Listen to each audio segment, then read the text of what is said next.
elle en a parcouru du chemin.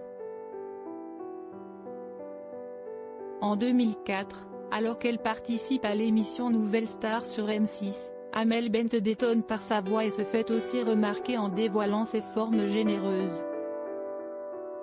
À la sortie du télécrochet, elle écrit d'ailleurs Ma philosophie, un titre dans lequel elle clame haut et fort son amour-propre. Pourtant, au fil des années, la chanteuse opère une véritable transformation physique.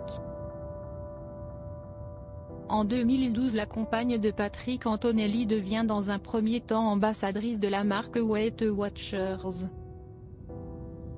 En suivant le programme minceur de la marque, la chanteuse réussit à perdre environ 10 kilos. Depuis, je gère mieux mes émotions, je dors mieux, j'ai plus d'énergie. J'ai vraiment repris de bonnes habitudes alimentaires. Tu manges, siesti simple et siesti 5 confie-t-elle à l'époque au magazine Marie-Claire.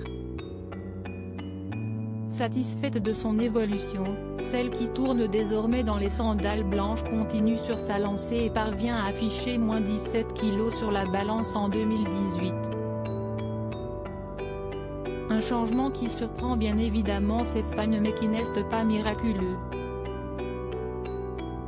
En effet, après un problème personnel survenu après sa première grossesse en 2016, Amel Bent s'est volontairement sous-alimentée. L'événement lui a complètement coupé l'appétit. Ensuite j'ai repris un peu de poids, si ça, puis tout reperdu après ma deuxième grossesse, révèle-t-elle à une fan. Finalement, la mère de Sophia et Anna se stabilise et s'apprécie telle qu'elle est. Son secret pour garder la ligne ? Une alimentation saine.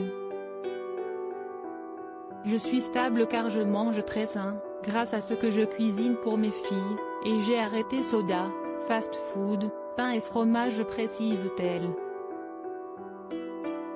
Amel Bent aminci, nouveau look pour une nouvelle vie. À noter qu'en perdant du poids, Amel Bent a aussi radicalement changé de look. Une façon pour la chanteuse de se sentir mieux dans sa peau. En octobre 2020 par exemple, alors qu'elle partage une photo sur son compte Instagram, elle écrit « On dirait que j'ai perdu 20 kg et pourtant je n'ai pas perdu 1 gramme depuis cet été. J'ai juste la chance de travailler avec une personne qui respecte ma morphologie et prend en considération mes complexes et qui surtout sait mettre en valeur mes atouts. » Finalement, elle conclut « Que je prenne ou perde du poids ne me définit pas en tant qu'artiste, en tant que femme ou en tant que mère. Jusqu'à preuve du contraire, je suis la seule habitante de ce corps qui est le mien et je suis la seule personne qui doive s'y sentir bien. »